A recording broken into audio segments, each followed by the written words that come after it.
Halo, assalamualaikum warahmatullahi wabarakatuh. Selamat siang ya, atau selamat sore ya buat teman-teman semuanya. Khususnya yang selalu menantikan video terbaru, update terbaru, atau lagi menunggu-nunggu banget ya karena ini udah jamnya, karena udah jam upload atau udah jam tayang dari channel Solusi Utang dan Anda masih menunggu. Terima kasih banyak yang menunggu updatean terbaru, video terbaru dari channel.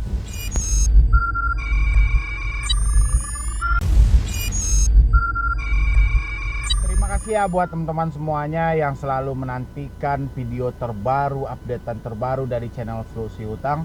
Saya ucapkan ribuan terima kasih banget gitu loh, karena supportan Anda, dukungan Anda selama ini supaya channel ini masih berkembang, terus berkembang, dan pastinya bisa memotivasi, memberikan solusi, memberikan semangat buat orang banyak. Itu semua berkat supportan dari teman-teman semuanya, sehingga channel ini terus berkembang dan terus berkembang lagi ya. Jadi seperti judul video kita, yaitu kelanjutan dari yang kemarin, yaitu resiko gagal bayar pinjol 2021 ya. Habis itu Pusdapil membunuh pinjol legal ya.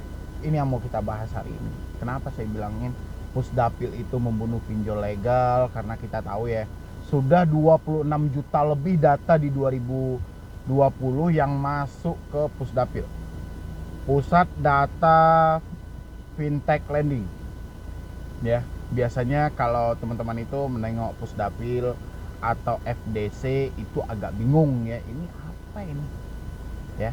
Tapi kalau Pusdapil itu Pusat Data Fintech Lending, kalau FDC itu Fintech Data Center ya.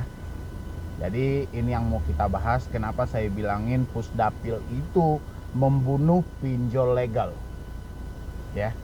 Dan besoknya baru kita lanjutkan, Pusdapil itu akan menghancurkan banyak orang lagi gitu loh ya. Ini logika saya, karena saya yakin Pusdapil ini tidak akan bertahan lama ini. Pusat Data Fintech Lending itu cuman gertakan aja kalau menurut saya, karena ini akan masuk ke dalam jebakan berjamaah. Dan yang paling pertama sekali untuk hancur adalah pinjol legal ya. Kalau Pusdapil ini memang ditetapkan dan berlaku, pinjol legal akan hancur urutan paling pertama ya. Tapi sebelum saya lanjutkan untuk bahas video ini, bagi teman-teman semuanya yang belum support channel ini, silahkan disupport dulu. Semoga channel ini terus berkembang lagi, terus beranjak lagi pokoknya. Kayak mana subscribernya terus bertambah, supportannya terus bertambah, dan makin banyak lagi orang yang terbantu gara-gara adanya channel ini. Tidak ada yang stres lagi, tidak ada yang panik lagi. Silahkan dulu buat teman-teman semuanya, terutama yang baru bergabung, silahkan dulu di support channel ini.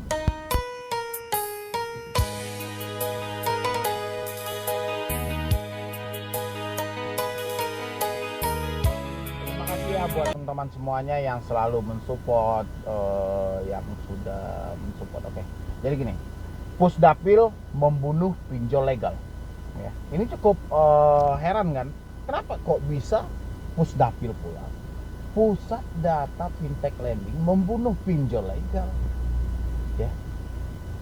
Ini kan menimbulkan suatu pertanyaan kan dari teman-teman itu kan. Ini sebenarnya yang saya bahas ini pertanyaan dari teman-teman semuanya yang sering diancam, data mau diserahkan ke Pusdapil, data mau dimasukkan ke dalam Pusdapil, KTP mau dibekukan, ini mau di blacklist, ini semuanya segala macam dari situ gitu loh. Ini kan membuat panik Anda semuanya gitu loh ya. Jadi sebenarnya gini, kenapa saya bilangin Pusdapil itu membunuh pinjol legal? Bayangin, 26 juta data yang sudah masuk per 2020 ya. Belum lagi yang tahun ini nih, itu cuma per 2020 26 juta lebih. Itu kalau nggak salah saya sekitaran bulan September atau bulan Oktober ya. Berarti data di bulan November dan Desember itu belum masuk ya. Belum lagi data di Januari ini ya. Taruh aja kita letak sekarang ini lebih dari 30 juta ya. 30 juta nama yang sudah di blacklist, atau nama yang bermasalah dengan fintech lending ya, atau financial teknologi yang berbasis OJK ya, atau yang sudah terverifikasi. Kebayang nggak bagi Anda ya, Kayak mana susahnya nanti pinjol yang telah disetting, yang telah diberi aturan, yang telah diberikan seminar pelajaran yang taat akan aturan, tiba-tiba ada yang meminjam dan mereka melihat data, ternyata data calon si peminjam ini sudah ada di Pusdapil. Ya. Jadi kalau dibiarkan terus-terus seperti ini, jadi pinjol legal akan kehilangan banyak debetur. Karena dia akan kesulitan untuk mencari debetur. Ya. Dia mau mengarahkan debetur kemana lagi gitu loh. Ini debetur mau diberi pinjaman tapi namanya sudah masuk di Pusdapil. Ya. Ini debetur mau kita berikan ini talangan dana tapi namanya sudah terdaftar. Kayak mana dia mau memberikan? Dan akhirnya lama-kelamaan pengusaha dari pinjol legal itu akan tutup buku sendiri karena sudah tidak ada lagi orang Indonesia yang layak untuk mereka kasih pinjaman. Makanya saya bilangin Pusdapil itu akan membunuh pinjol legal. Karena pinjol legal saat ini sebelum dia mau memberikan pinjaman kepada calon debeturnya, dia pasti akan ngecek data itu. Bagaimana orang ini riwayatnya? Bagaimana orang ini? Apakah dia sudah pernah bermasalah? Apakah di situ kan sudah lengkap di Pusdapil itu, Pusat Data Fintech Lending itu. Di situ sudah terterang. Anda meminjam berapa aplikasi pun juga nampak di situ gitu loh. Ya. Jadi kebayang nggak ini gitu loh. Ini baru kita taruh di 30 juta orang aja. Bayangin sekian tahun ke depan gitu loh. Ya. Ini saya bayangin sekian tahun ke depan, taruhlah 2 tahun atau 3 tahun, ya. 2 tahun atau 3 tahun gitu loh. Taruh 100 juta orang masuk namanya ke dalam Pusat Data Fintech Lending, Pusdapil. Ya. Jadi otomatis pinjol legal tidak bisa beroperasi lagi karena tidak ada satu warga Indonesia pun yang layak mereka kasih pinjaman. Ya, makanya saya bilang ketika Anda ketakutan data Anda dimasukkan ke dalam Pusdapil, diancam oleh pinjol atau diancam oleh DC-nya, itu Anda nggak perlu takut lagi gitu loh. Ya, kenapa? Karena ini cuman kalau saya rasa ini tidak akan permanen, ini tidak akan bertahan lama karena dampak kedepannya akan ngeri. Ya, ditambah lagi tidak ada aturan berapa lama nama orang ini masuk ke dalam Pusdapil ini. Ya, data jelek atau data peminjam banyak aplikasi atau data ini berapa lama ini tidak jelas.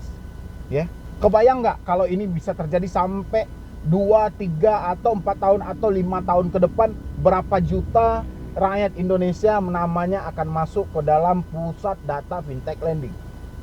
Ya. Dan ini akan menguntungkan di pihak lain. Ya, ketika pinjol legal sudah mati, pinjol ilegal akan berjamur karena banyaknya orang namanya tidak layak untuk meminjam di pinjol yang OJK, akhirnya dimanfaatkan oleh pinjol legal. Ya, makanya saya bilangin Anda nggak perlu khawatir karena ini Pusdapil ini membunuh pinjol legal. Ya, kenapa membunuh? Karena tidak ada lagi calon peminjam yang layak untuk meminjam di aplikasi mereka. Bayangin itu gitu loh. Kalau saya sih beberapa tahun lagi, saya nggak kebayang ini seperti apa. Beberapa tahun lagi, entah berapa banyak data yang akan masuk ke dalam Pusat Data Fintech Lending itu yang dibelakangi oleh FPI. Itu nggak tahu lagi udah mau berapa banyak, saya juga nggak tahu. Entah kayak mana nantinya mau men-sharing, mengasih pinjaman.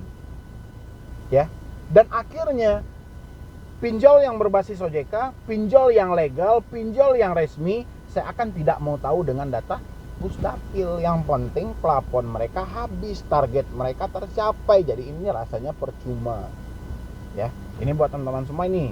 Tidak ada yang perlu ketakutan lagi, tidak ada yang perlu kecemasan lagi ketika data Anda mau di blacklist, mau data Anda dimasukkan ke dalam Pusdapil, mau data Anda sudah ada dikirim ke FDC atau kayak mana dengan berbagai macam lainnya, itu Anda nggak perlu khawatir. Ya, seperti bayangan saya tadi.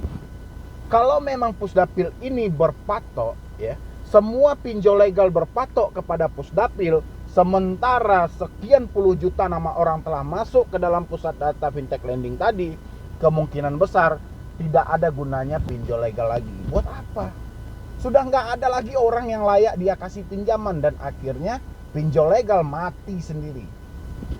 Ya, makanya saya bilangin Pusdapil ini bukan suatu hal yang ngeri.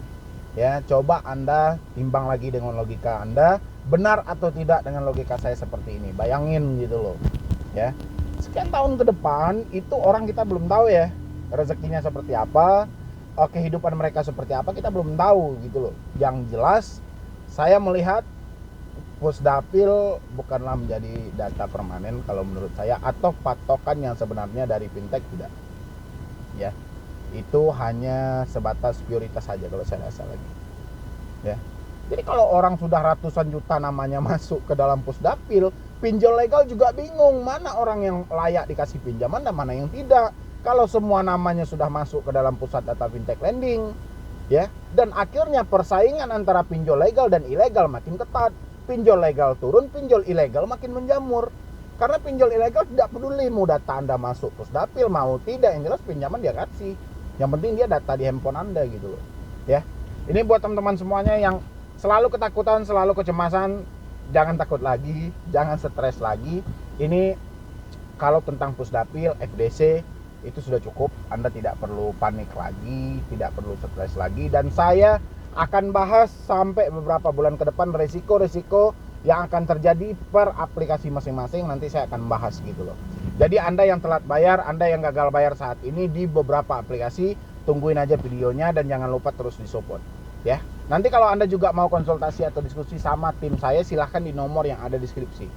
Itu sudah ada di situ. Anda tinggal chat aja, tapi Anda memang harus sabar ya, karena memang kita menghadapi ribuan konsultasi setiap hari, ribuan orang berdiskusi setiap hari, belum lagi yang minta tolong, yang ini segala macam ya, kan banyak di situ. Jadi Anda harus sabar ya. Atau Anda juga mau japri pribadi dengan saya atau admin saya juga boleh. Itu medibroni.fb juga boleh, @medibroni juga boleh gitu loh ya.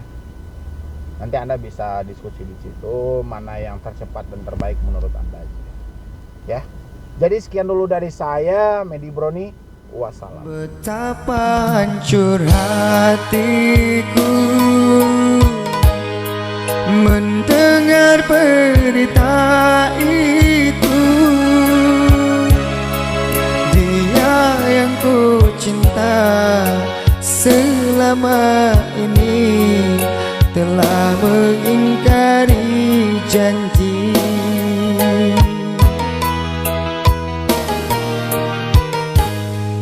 Ku genggam surat undangan, menetes air mataku. Cinta yang ku tunggu kini telah berlalu. Kau tega menyakitiku.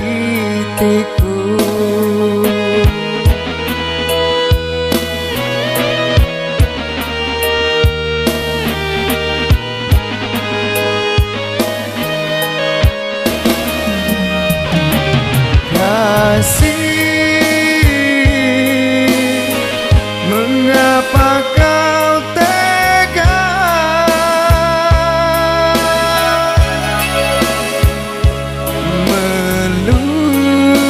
melupakan cinta kita berdua?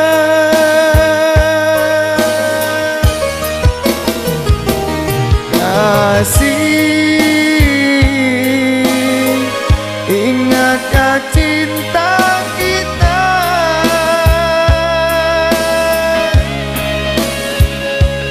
berdua saling setia?